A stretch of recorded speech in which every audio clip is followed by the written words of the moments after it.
Howdy! Welcome to Aspire Mountain Academy. I'm Professor Curtis, your instructor for this course in Introductory Statistics. In less than 10 minutes, this video provides practice in using StatCrunch to conduct hypothesis testing on a population standard deviation. Let's get started. So you're going to notice here that the example problems we're going to use to go through hypothesis testing on standard deviation are the exact same problems that we used for hypothesis testing on the mean.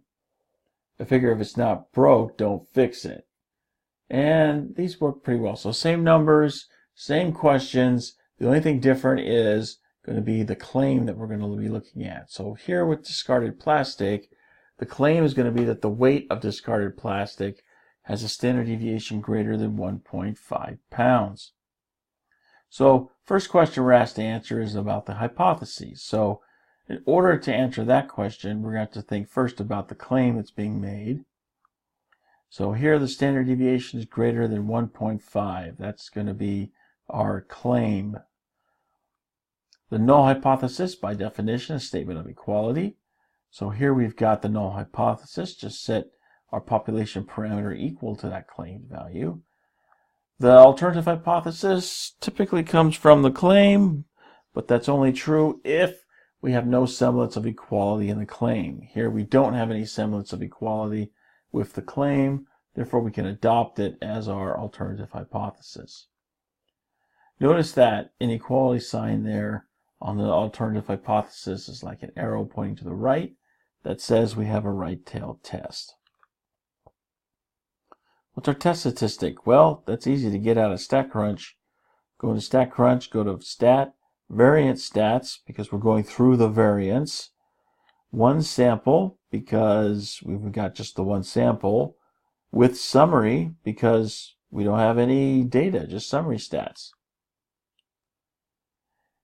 We enter our information into the options window and then press compute when they're done. Now, a couple things to note here.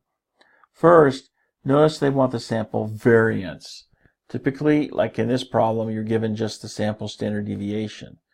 So you want to take that sample standard deviation and square it to get the sample variance. Sample size is going to be, just what the samples is. So here we've got 62 homes. So we want to put 62 in. Don't get that confused with degrees of freedom. Make sure you get that right.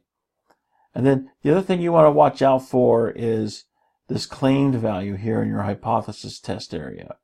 So again, you're going to have to square that number because the test here is on variance, but your hypotheses are written for a test on standard deviation. So in order to use the StatCrunch here, you're going to have to square your value. So here our claimed value is 1.5.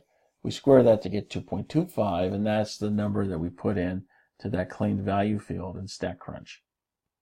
Once we've got our info in, go ahead and press compute.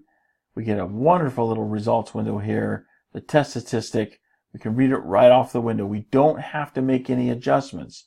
Recall with confidence intervals, we had to take the square root of the limits that you found there in order to get the numbers right. Here you don't have to make any adjustments. Just take it right off the window.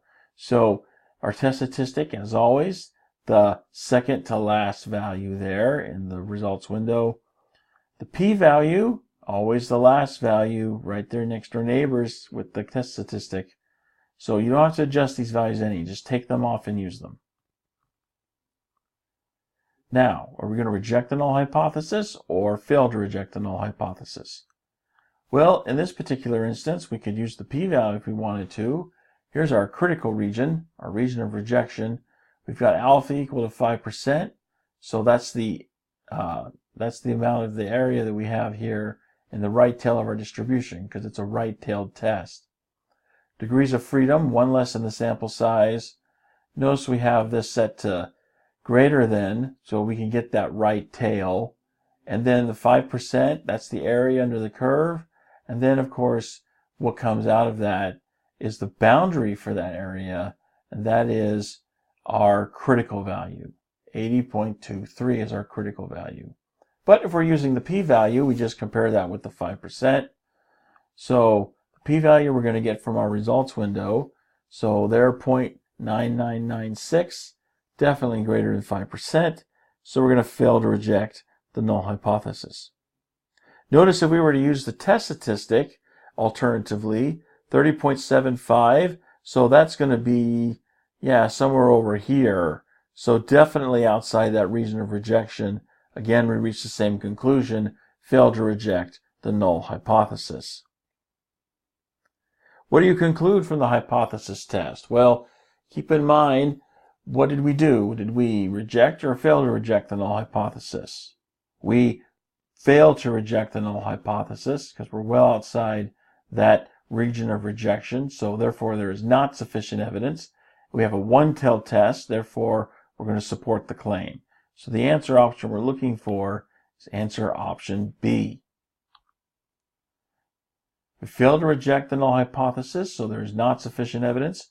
We have a one-tailed test, so we support the claim. The rest of the statement, a rehash of the claim itself.